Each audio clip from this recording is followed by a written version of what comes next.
What's good, y'all? Welcome to my review of Justice League Crisis on Infinite Earths Part 1. Yes, finally, I watched the movie. It dropped on HBO Max like last week, I want to say, and the rest are just dropped as well, so yeah, I'll be probably reviewing that next. But yeah, man, first of all, I gotta say, man, Jesus fucking Christ, the release schedule of these fucking movies. Now, you guys know that I usually wait for the DC animes I'm most excited for. I usually wait till they get on HBO Max to eventually watch them. But the time it takes from the original, from when the movie first comes out on like digital distribution platforms and on Blu-ray, to when it finally airs on HBO Max, bro, it's just insane, bro. Like, to put in perspective how long the wait for this has been, by the time that Part 1 came on HBO Max, the trailer for Part 3 was already released and like just come out at that point, man. Like, it's absurd. Now, and so yeah, this movie originally came out in January. I have like the Google page up on my right in front of me, man. But like, this movie came out originally in January, bro. It didn't come out till like 5 months later, man. I don't know why they wait so long. I don't know if they got some deal with these digital distributors and stuff to be like, you guys get the the digital like streaming exclusivity for it for like 5 months or something, and then we can put it on our own platform. Like, I do not understand why they wait so long.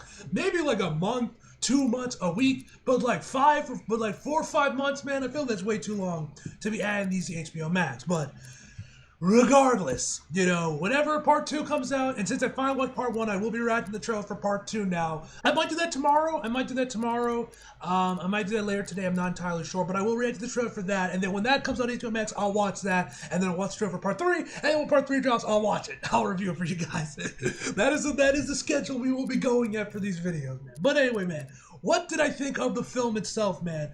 Honestly, man, this definitely does feel like a Part 1 of 3. This definitely feels like, because the movie honestly didn't really have much of an actual story or plot. It was mostly just, you know, Flash just zipping across timelines and universes with no real rhyme or reason, man. It was kind of getting disorienting after a while. It's like, wait, what reality is this? What timeline is this? Is he time traveling, jumping from the past to the present? Is he in an alternate universe? Like, it did get disorienting after a while with how much the movie jumps around a lot. But besides that, man, I still had a blast watching it, man. And we even got a Super Wonder moment in the year 2024. I never thought I would see this day ever again, man. You guys know me, that I am a Super Wonder shipper, man. Listen, you guys know, I will say though, and I don't know if I've ever mentioned this on any videos I've done. Also, guys, you guys can tell, but I am wearing my Batman shirt.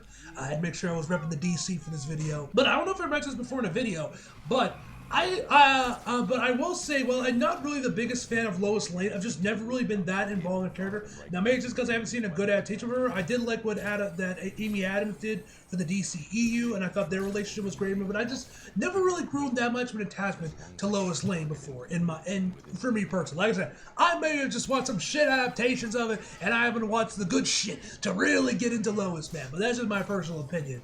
But I will say my Adventures with Superman definitely did start to put me onto that ship a lot more when I was watching that show, man, because they're amazing in that show, man. I really like what they did with Clark and Lois's relationship in that show, man. I definitely really liked them in that show. But still, mostly I always kind of preferred Wonder Woman with him, just because I always liked Wonder Woman more than Lois Lane, me personally, man. But obviously I will concede that Lois, yes, is who Clark should be. You can make a million reasons why Clark should really be with Lois and what she represents for him and his character and all that jazz, and you would be right. But I will always be someone that was more partial to Wonder Woman when it comes to Superman in terms of shipping. That is just my personal opinion, ladies and gentlemen. My personal opinion. Although you all are free to disagree and tell me I'm a fake Superman fan in the comments if you would like.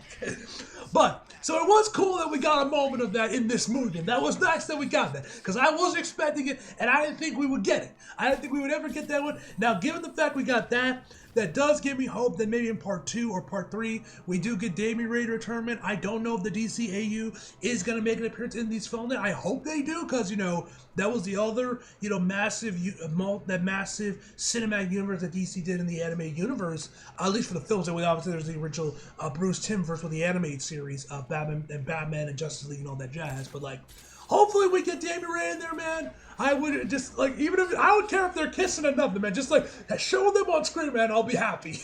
just give me one shot of Damian, and I will be happy, man. But I don't know if we'll get that. I don't know if the DCAU characters will make an appearance in part 2 or part 3, but I guess we'll have to wait and see on that front.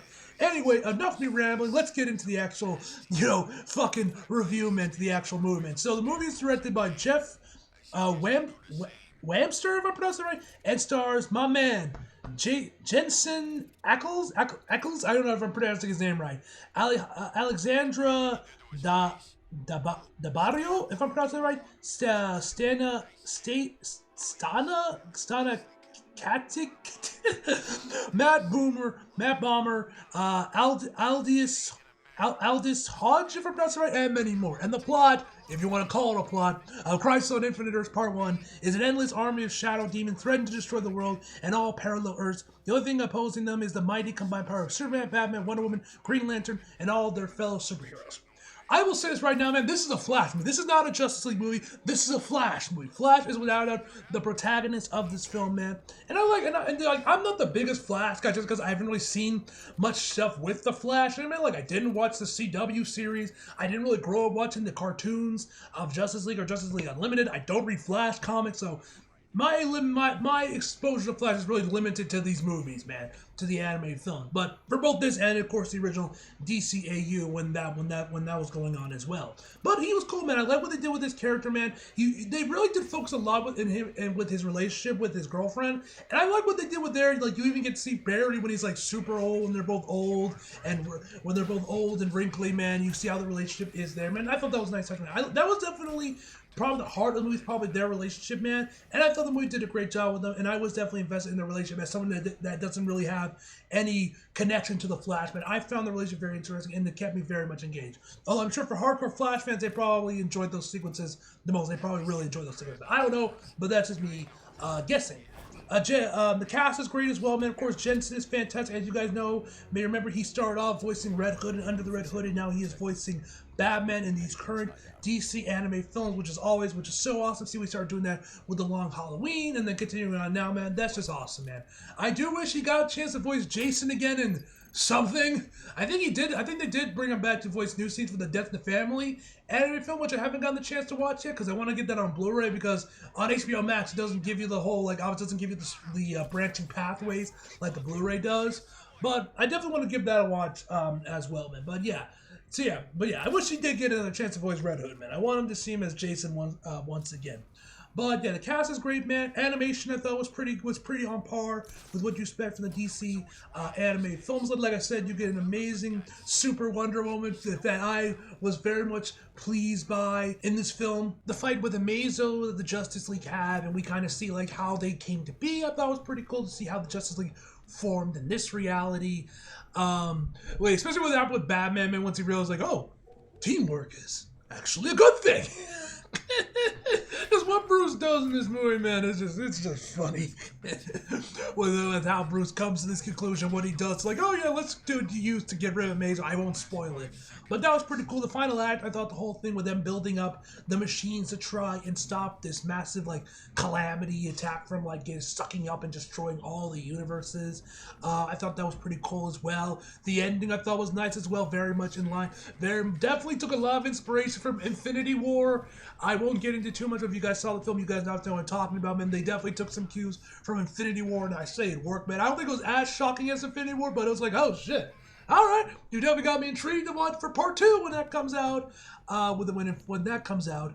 But yeah, man, that's I think that's about it. Obviously for Deus, like I mentioned before I started the review, man, the movie doesn't really have much of a plot. Like I said, a good chunk of the movie is just Barry Allen jumping from realities and different timelines, different time points in his life, from his wedding to when he first met his girlfriend to the start of the Justice League. Them getting married, this, that, and the third. Just jumps all around it with no real continuity or consistency or anything, man. I feel like you could have done all this and still kind of made sense without having just random movement, just having him bouncing between reality and universe. Although I will say, one alternate universe he goes with, the evil Justice League, I thought was pretty cool as well. How they did with how we saw these alternate evil versions, in this older Wonder Woman is called Superwoman, which I thought was pretty cool. Really liked their design that one too. I really liked their design that universe. All Superman's called Ultraman. Batman, it looks like a member of the Court of Owls. The Flash is for some reason Australian. In that reality, I don't know why, But yeah, man, this was a fantastic film, and I had a blast watching, man. If you guys haven't seen it already, definitely go check it out, man. I'm excited for what the second and third parts of the film was. Will we? I am still praying that the DCAU makes an appearance, man. I would kill to see Damian again, like just one moment, just one more Damian Ray moment, and I will be happy. Like I got Super Wonder, and if that's all I get, I'll be satisfied. But like, please, come on, DC, finish it. Give the people what we want. We all want Damian Ray's return, man. We all want it. We want it in the comics. We want it in something. Please answer our prayers. I guess we'll find out in the next two parts whenever they finally add to HBO Max in about 5 years.